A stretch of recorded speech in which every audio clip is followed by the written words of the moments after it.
Hello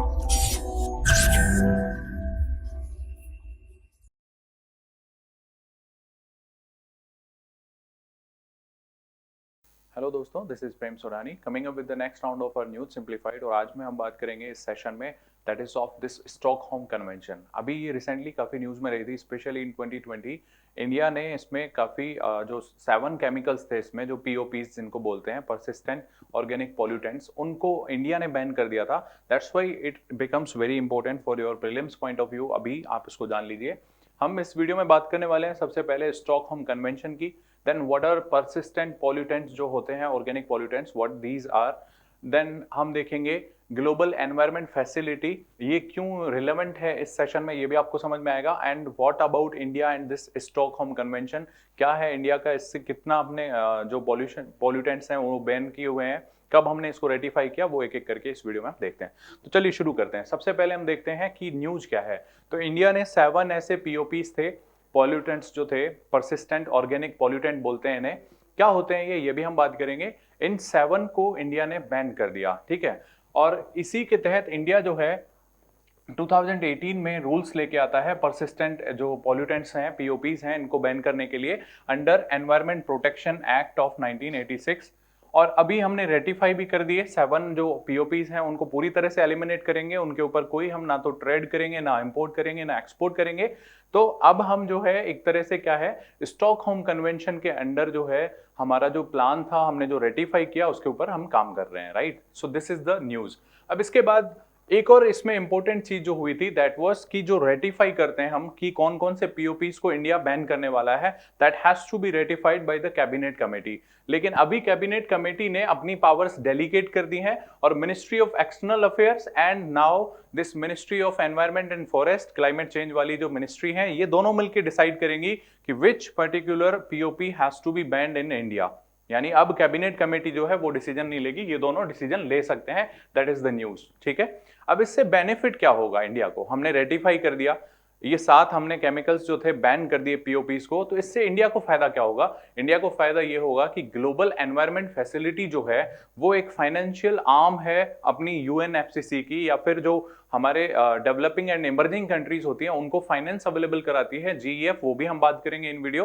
तो GEF का हमारे पास फाइनेंस आ जाएगा and we will be able to implement our national implementation plan under this convention. हमारा जो प्लान होता है इसको बोलते हैं एनआईपी, नेशनल इंप्लीमेंटेशन प्लान, तो वो हम आराम से इंप्लीमेंट कर पाएंगे। So this is the benefit. इसके साथ ही ये रेटिफाई करना, ये जो 7 पीओपीज हैं उनको बैन करना, इट शोज कि India is very much committed for the global good for the environment, ठीक है, ध्यान रखना। तो एनवायरमेंट को पीओपीज से बचाने के लिए, ह्यूमन हेल्थ को पीओपीज से बचाने के लिए ये कन्वेंशन साइन हुई थी, स्टॉकहोम कन्वेंशन। तो इसके बारे में जान लेते हैं थोड़ा सा। ये तो थी न्यूज। अब स्टॉकहोम कन्वेंशन आती है 2001 में, लेकिन इन फोर्स आती है दैट इज इन 2004। इफेक्टिवली ये इन फोर्स आती है इन 2004। ध्यान रखना, इसका एम था परसिस्टेंट ऑर्गेनिक जो पॉल्यूटेंट्स होते हैं जो एनवायरमेंट में लंबे टाइम तक बने रहते हैं and they are very very harmful for humans health as well as for the environment also, right. तो उनको बैन करना था, उनके ऊपर रेस्ट्रिक्शंस लगाने थे। एंड ध्यान रखना, this convention is also legally binding, मतलब once you are in this convention तो आपको उसमें अडॉप्ट करना ही पड़ेगा, बैन करने ही पड़ेंगे। लेकिन इंडिया ने जब इसको रेटिफाई किया 2006 में, तो हमने ऑप्ट आउट वाला ऑप्शन जो है वो रखा, मतलब हम ऑप्ट आउट करेंगे कि कौन से हमें बैन करने हैं, कौन से नहीं। मतलब जो कन्वेंशन में पूरे पीओपीज हैं वो एक साथ इंडिया के ऊपर लागू नहीं होंगे, चाहे वो लीगली बाइंडिंग है। इंडिया उनमें से चूज करेगा कि now we are going to eliminate this one, now we are going to eliminate this one. ऐसे करके हमने 7 को चुना है, इनको पहले हम बैन करेंगे। तो ध्यान रखना, India is also the party of this convention, but इसमें ऑप्ट आउट वाला मैकेनिज्म हमने कर रखा है। यानी कि ईच एंड एवरी जो केमिकल होगा, पीओपी होगा, उसको इंडिया अलग से रेटिफाई करेगा कि इसको हम एलिमिनेट करने वाले हैं, राइट। सारे एक साथ एलिमिनेट करने का लीगली बाइंडिंग टारगेट इंडिया के ऊपर नहीं है, राइट।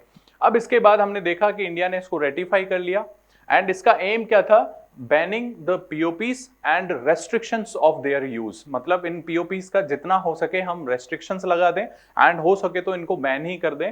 इसके अंदर इनिशियल में 12 ऐसे पीओपी आइडेंटिफाई किए गए जो बहुत ही ज्यादा हार्मफुल थे, specially for human health as well as for the environment. और ये जो 12 जो पीओपीज थे, इनको बोला गया डर्टी डजन। डजन, ठीक है, दर्जन मतलब 12 होता है, तो डर्टी डजन अगर कोई टर्म आ जाती है is related to which of the following convention, तो ध्यान रखना that is related to this Stockholm convention. Okay, अब इसमें बात कर रहे हैं हम बार बार परसिस्टेंट ऑर्गेनिक पॉल्यूटेंट्स। क्या होते हैं ये परसिस्टेंट ऑर्गेनिक पॉल्यूटेंट्स, वो देखेंगे, लेकिन इससे पहले हम देखते हैं इस कन्वेंशन ने कैसे जो है 12 जो थे उनको डिवाइड किया तीन उसमें कैटेगरीज में। एक था पेस्टिसाइड, दूसरे दो थे इंडस्ट्रियल केमिकल्स, एंड तीसरे थे जो बाई प्रोडक्ट के रूप में निकलते हैं, अनइंटेंडेड होते हैं, मतलब हम उसको प्रोड्यूस नहीं कर रहे, but because of this by products हैं वो, तो वो भी हार्मफुल होते हैं जो निकलते हैं, तो इन सबको रेगुलेट करना था। ध्यान रखना, इसमें आप देख रहे हैं डीडीटी, तो डीडीटी का मलेरिया में जो इस्तेमाल किया जाता है छिड़काव में, वो अलाउ किया था, मतलब रेस्ट्रिक्टेड यूज अलाउ था। इसके बाद ये जो है इनका भी रेस्ट्रिक्टेड यूज अलाउ था, जो फ्यूरॉन्स एंड ये बनते हैं, सॉरी इसका नहीं, इनका डायोक्सिन्स एंड फ्यूरॉन्स जो थे, इनका भी रेस्ट्रिक्शन लगाने थे, इनका भी रेस्ट्रिक्टेड जो हमारे बाई प्रोडक्ट हैं उनके ऊपर हमें रेस्ट्रिक्शंस लगाने थे। तो इसमें आपको 3 एनेक्स मिलेंगे इस कन्वेंशन में, ध्यान रखना। अभी तक हम जो पढ़ते थे एनेक्स 1, 2, 3, यहाँ पे होंगे annex A, annex B and annex C, ठीक है।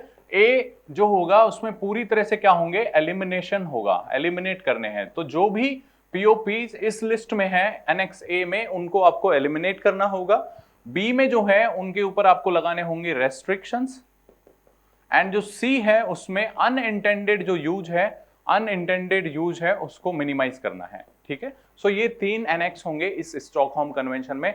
You have to remember that annex A, annex B and annex C. Annex A means eliminate कर दो, एनेक्स बी मतलब आपको रेस्ट्रिक्शंस लगाने हैं उनके यूज पे, एंड एनेक्स जो सी है दैट इज कि अनइंटेंडेड जो प्रोडक्शन हो रहा है उसको जैसे जितना हो सके मिनिमाइज करना है। So this is all about this Stockholm convention. Remember ये लीगली बाइंडिंग है, इसमें 8, 2, 2 ऐसे करके 12 थे इनिशियली, तो इनको बोलते हैं डर्टी डोजेंस। अभी तो इसमें और भी ऐड हुए हैं, 16 तो रिसेंटली ऐड हुए थे, तो इसमें ऐड होते रहते हैं chemicals, and that is based on the scientific study. Scientific study की जाती है कि किसको जो है बैन करना है, किसके ऊपर रेस्ट्रिक्शंस लगाने हैं, तो इन सारे एनेक्स में डाला जाता है, राइट। अब हम बात करते हैं हमारे परसिस्टेंट ऑर्गेनिक पॉल्यूटेंट्स की। तो क्या होते हैं पीओपीज, तो पीओपीज जो है आप ध्यान रखना, परसिस्टेंस जो है वो बताती है टर्म, मतलब लंबे टाइम तक बने रहने वाले, एंड पॉल्यूटेंट है साथ में आपने देखा that is organic in nature, यानी कार्बन जो है उसका कुछ इसमें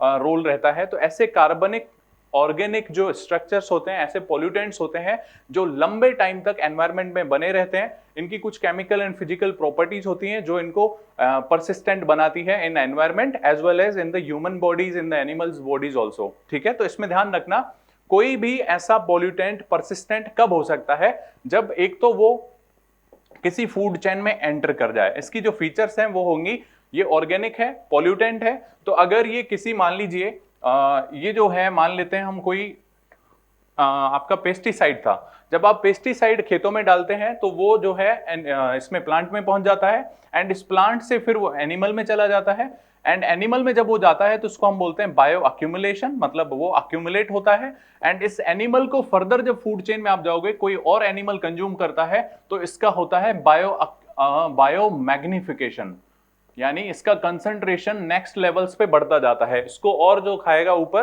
तो उसमें और ज्यादा बायो मैग्निफिकेशन होगा।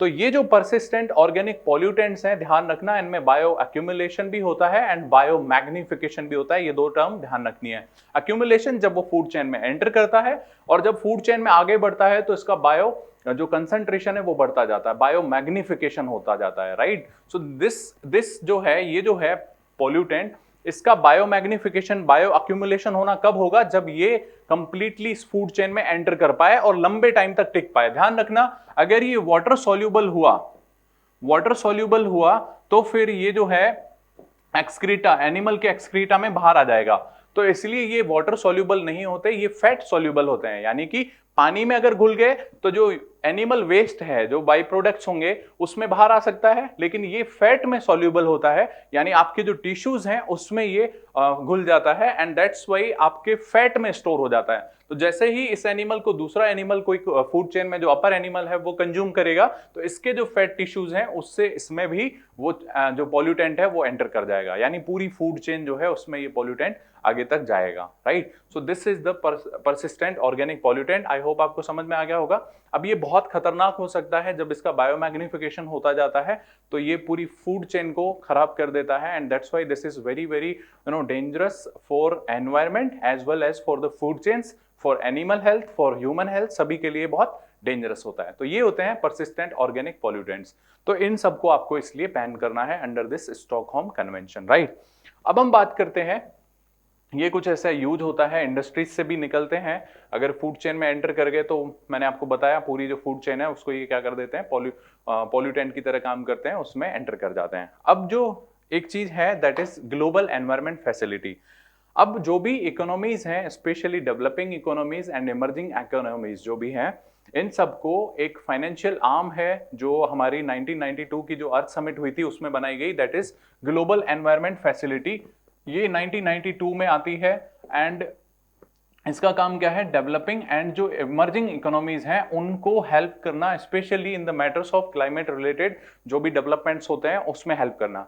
तो ये ध्यान रखना, ये UNEP, UNDP and world bank, ये तीनों मिलके इसको चलाते हैं, ध्यान रखना है। इसके बाद इसका हेडक्वार्टर जो है वाशिंगटन डीसी यूएसए में है, 1992 में आती है। काम मैंने बताया क्या करती है, डेवलपिंग एंड इमर्जिंग जो इकोनॉमीज होती हैं उनको सपोर्ट करती है, स्पेशली क्लाइमेट रिलेटेड जो मैटर्स होते हैं। तो वो 5 जो थीम हैं जिसमें ये हेल्प करते हैं। सबसे पहले याद रखना, यूएन जो फ्रेमवर्क कन्वेंशन आई थी 1992 में ऑन क्लाइमेट चेंज, तो यूएनएफसीसी, इस पे आपको फाइनेंस मिलेगा। इसके बाद आपका UN convention on biological diversity, that is UNCBD. Then आपका UNCCD, that is convention to combat desertification. तो ध्यान रखना, ये CCC, CBD एंड CCD, ये तो 3 हो गई। इसके साथ ही एक है आपकी मीना माता कन्वेंशन। मीना माता जो कन्वेंशन है दैट इज ऑन मर्करी। तो मर्करी का यूज जो है उसको कैसे एलिमिनेट करना है, उसके ऊपर मीना माता कन्वेंशन है। ध्यान रखना, मीना माता एक डिजीज भी होती है बिकॉज ऑफ दिस मर्करी। तो वहां पे भी आपको ये फाइनेंशियल हेल्प मिलेगी। इसके बाद स्टॉकहोम कन्वेंशन या फिर POPs को आपको रिड्यूस करने में भी ये आपको क्या देती है, फाइनेंस देती है। तो अब इंडिया ने जब स्टॉकहोम कन्वेंशन के 7 जो POPs हैं उनको जब बैन किया है, तो डेफिनेटली हमें भी क्या मिलने वाला है, ग्लोबल एनवायरमेंट फैसिलिटी से हमें फाइनेंस मिलने वाला है, so that we can implement our national implementation plan under this जो स्टॉकहोम कन्वेंशन है उसके अंदर हम भी इसमें काम कर सके, राइट। सो फाइनेंशियल असिस्टेंस भी हमें मिलने वाला है। ओके, तो ये थी आज की न्यूज और ये था आज का पूरा कॉन्सेप्ट। आई होप आपको ये पूरा समझ में आ गया होगा। अगर ऐसा है तो हम इन सभी प्लेटफॉर्म पे आपके लिए मौजूद हैं, आप हमसे वहां पे कनेक्ट हो सकते हैं, जुड़ सकते हैं। इस वीडियो को शेयर एंड लाइक जरूर करें, और कोई भी आपका डाउट हो कमेंट सेक्शन में बताइएगा कैसा लगा video. Thank you very much for watching this video. Current Affairs by Forum IAS is an all-in-one program that covers the dynamic aspect of the syllabus from both prelims and mains perspective. Last year, we have helped more than 100 students crack IAS with our current affairs classes.